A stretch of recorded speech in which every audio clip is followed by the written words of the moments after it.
어느덧 3년이라는 시간이 지난 어느 날 장화와 홍련의 인생을 완전히 뒤바꾸는 일이 벌어집니다. 뭐지?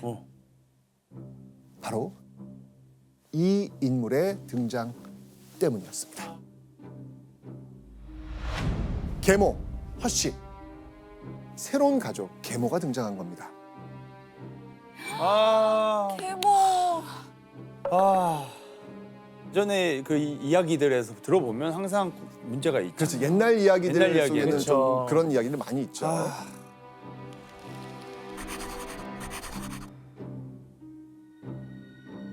새어머니가 생겼다는 건 아버지 배무용이 재혼했죠. 재혼했다는 뜻이겠죠. 자, 이 계모의 등장에 장화 홍련의 심정은 어땠을까요? 너무 슬펐을 것 같은데요? 왜 갑자기 다른 사람이 엄마가 됐지라고 생각할 수 있을 것 같아요. 어려서 그걸 이야기도 쉽지 않을 수 있으니까. 자, 하지만 조선시대 양반 가문에서는요, 이 대를 잇는 게 무엇보다 중요했습니다. 전처 장 씨와의 사이에서 아들이 없었던 배무용이 가문의 대를 이을 아들을 얻기 위해서 사실 새 장가를 든 거거든요. 아유. 어쩔 수 없는 선택이었네요. 그렇죠. 장화와 홍련의 계모는요, 이제 막 20살이 된 여인이었습니다. 교수님, 이제 이 허 씨가 나이가 많은 이 배무용의 후초로 이렇게 시집 온 이유가 있겠죠? 네, 맞습니다. 조선시대의 재혼의 그 관습을 고려를 해보면 허 씨는 몰락한 사대부 집안의 여식이었을 것입니다. 당연히 경제적으로 궁핍했겠고 좋은 혼처가 들어오지 않았을 것입니다. 나이는 차지, 혼처는 들어오지 않지. 이런 상황에서 좌수의 부유한 집안 배무용에게서 혼담이 들어오자 아마 거절하기 어려웠을 것입니다. 자, 그렇다면 장화와 홍련의 새엄마 계모 허 씨, 이 계모 허 씨는 과연 어떤 사람일까요? 그게 진짜 어떤 사람인 거에 따라서 관건입니다. 정말 관건이죠? 큰일 날 수도 있는 거고 자, 모르겠네요. 장화 홍련 전에서는요, 허 씨를 이렇게 묘사합니다. 얼굴이 한자가 넘는 데다 두 눈은 퉁방울 같고 코는 질병 같고 입은 메기 같고 머리털은 돼지털 같고 키는 장승처럼 크고 목소리는 일이나 승냥이 소리 같았다. 입은 칼로 썰면 10사발은 될 만큼 길었다. 와 이전에 이거 명예훼손으로 이거 야, 제가 들은 욕 중에 외모 비하 중에 코는 질병 같고 이거는 진짜 사람한테 할 얘기예요. 입은 메기 같대. 거의 아니, 동물인데요, 거의 그렇죠? 이거는 동물 묘사 같은데. 괴물을 묘사했네. 누가 되게 싫어하는 사람이 기록을 남겼나 봐요. 그러니까 여기서 이 퉁발은요, 품질이 낮은 방울, 질병은 흙으로 만든 투박한 병을 말합니다. 못생겼다, 이제 이런 표현이에요. 자, 좋습니다. 그렇다면 자, 이런 외모를 가진 허 씨 성격은 또 어떨까요? 근데 안 좋았을 것 같아요. 당연히 왜냐면은 외모를 이 정도로 묘사하는데 성격을 좋게 뭐. 남겼을 리가 없어요. 소설 속에서요, 허 씨는 이웃집 험담하기, 한 집안 사람 이간질하기, 뭐 이런 아주 온갖 못된 짓을 일삼았다, 이렇게 묘사되어 있습니다. 장화와 홍련은요, 이런 계모 허 씨와 한 지붕 아래에서 살게 된 겁니다. 최악이다, 최악. 근데 배무용님이 되게 급했나 봐요. 아들이. 아니, 돈 많으시고 또 이렇게 하면 천천히 잘 고르시지. 그러니까요. 또, 예. 사실요, 여기에는요, 우리가 알지 못했던 비밀이 숨겨져 있습니다.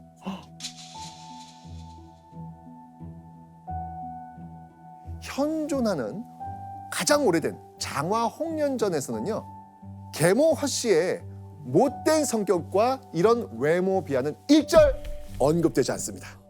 그러니까 장화 홍련전은요, 몇백 년을 거쳐오는 동안에 입에서 입으로 전해지면서 내용이 새롭게 덧입혀 쓰였던 겁니다. 이해된다, 이해된다. 이해돼요. 이해된다. 아니, 교수님, 아니 아무리 이게 내용이 달라진다 하더라도 어떻게 해서 이렇게까지 좀 아예 안 좋게 달라진 거예요, 이야기가?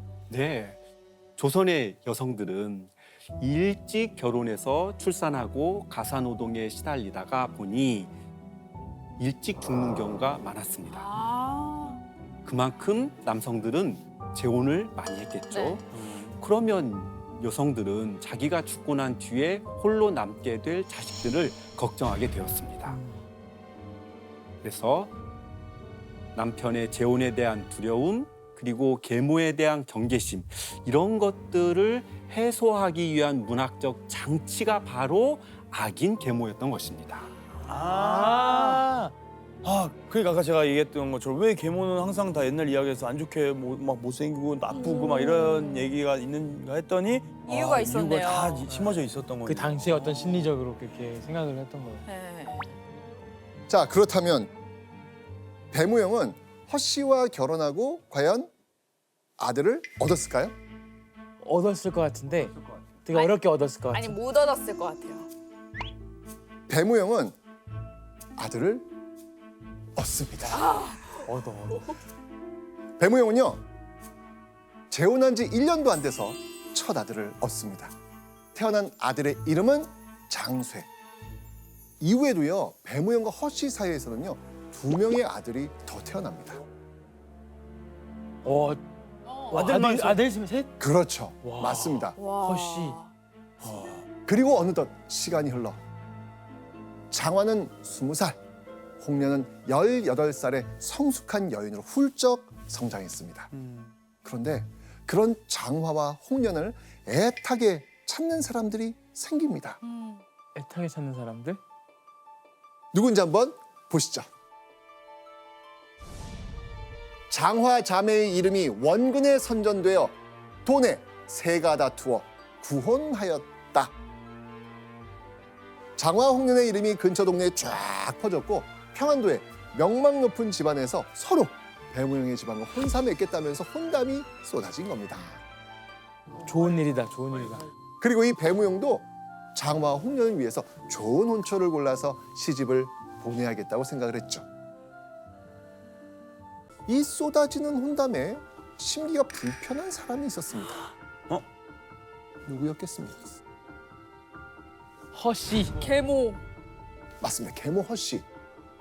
자, 그렇다면 계모 허 씨는 왜 심기가 불편했을까요? 바로 재산 때문이었습니다. 자, 먼저 배무영 집안의 재산 대부분은 전처 장 씨가 가져온 재산입니다. 그래서 배무영의 집안이 부자가 된 거잖아요. 네. 자, 그렇다면 전처 장 씨가 세상을 떠난 지금 이 장 씨가 가져온 재산의 소유권 누구한테 있을까요? 당연히 남편한테 가는 거 아니에요? 아닙니다. 전처 장 씨 재산의 소유권은요, 남편이 아닌 장 씨의 두 딸 장화와 홍련에게 있었습니다. 전처 장 씨가 남긴 재산 덕에 계모 허 씨는 넉넉한 생활을 지금 하고 있잖아요.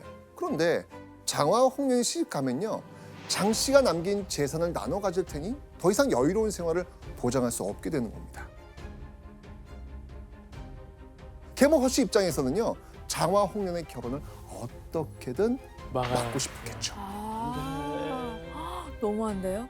교수님, 그러면 허 씨는 전처의 재산을 조금 더 가질 수가 없나요? 네, 맞습니다. 조선시대에는 아내의 재산은 오직 아내의 혈연에게만 상속이 되었습니다. 하지만 조선 후기로 갈수록 가부장제가 강화가 되면서 만약에 계모에게 그 집안의 대를 이을 아들이 있다면 전처의 재산을 조금 나눠 갖게 됩니다. 차이가 좀 있네요. 그런데 아니나 다를까, 혹시나 했던 그 일이 결국 일어나고 맙니다. 계모 허 씨가 아버지 배무영의 눈을 피해서 장화와 홍련을 괴롭히고 구박하기 시작했던 겁니다. 시작됐다.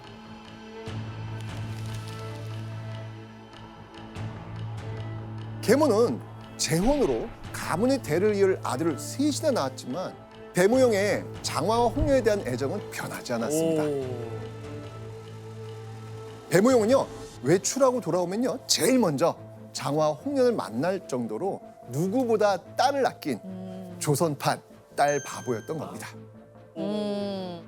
자, 이런 상황에서 아무리 시간이 지나도 배무영의 뒷전이었던 계모 허씨가 배무영의 사랑을 독차지한 장화와 홍련에게 그동안 쌓아온 서러움과 분노를 쏟아낸 겁니다. 아, 그래서 그렇구나. 그런데 이런 와중에 계모 허씨의 심기를 불편하게 만든 일이 또 일어납니다. 남편 배무영이요, 계모 허씨가 이 장화와 홍련을 못 살게 굴고 괴롭힌다는 걸 알고요, 이런 말을 내뱉습니다. 우리가 본디 빈곤하게 지내다 천처가 친정에서 재물을 많이 가져와 지금처럼 넉넉하게 되었소. 지금 부인께서 편히 먹는 것도 다 그 덕이요. 배무영이 계모에게 자네가 먹고 입고 자는 거 이거 다 전처 덕분이다. 그러니 감사히 생각하고 장화와 홍련 구박하지 마시오. 라고 지금 경고를 한 겁니다. 남편 배무영의 말을 들은 계모 허씨, 어떤 생각이 들었을까요?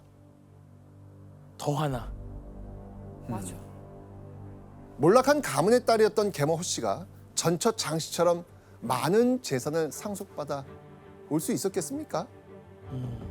근데 그런 사정 뻔히 알면서도 아픈 구석을 푹 찌르는 남편 배무영의 무심함에 계모 허씨의 심기 한껏 불편해졌습니다. 계모의 속은 부글부글 끓어올랐습니다. 아, 근데 그리고 배무영의 경고를 시작으로 장화와 홍련에 대한 계모 허씨의 괴롭힘은 더욱 거세집니다. 배무영의 말이 더 큰 후폭풍을 몰고 온 겁니다. 매일 이어지는 이 계모의 괴롭힘에 장화와 홍련의 눈물은 말을 틈이 없었습니다. 선생님, 그럼 아버지는 장화하고 홍련이가 계속 괴롭힌당하는 걸 알고 있었어요? 그 이후에도? 배무영은요, 자신의 경고에도 이 계모가 여전히 딸들을 괴롭힌다는 걸 알고 있었습니다. 자, 그렇다면 여러분이 배무영이 있다면 어떻게 했을 것 같아요? 이거는 안 되죠. 이건 어떻게 뭐 조치를 취해야죠. 배무영은요, 어느 날 굳은 결심을 한 듯 장화와 홍련에게 이렇게 말합니다. 만일 또 학대하는 일이 있으면 내가 일 처리하겠다. 내쫓겠다. 이혼하겠다. 그렇죠. 장화와 홍련을 괴롭히는 허씨를 더 이상 두고 볼 수 없다면서 또 이런 일이 있으면 허씨, 내가 쫓아버리겠다는 겁니다.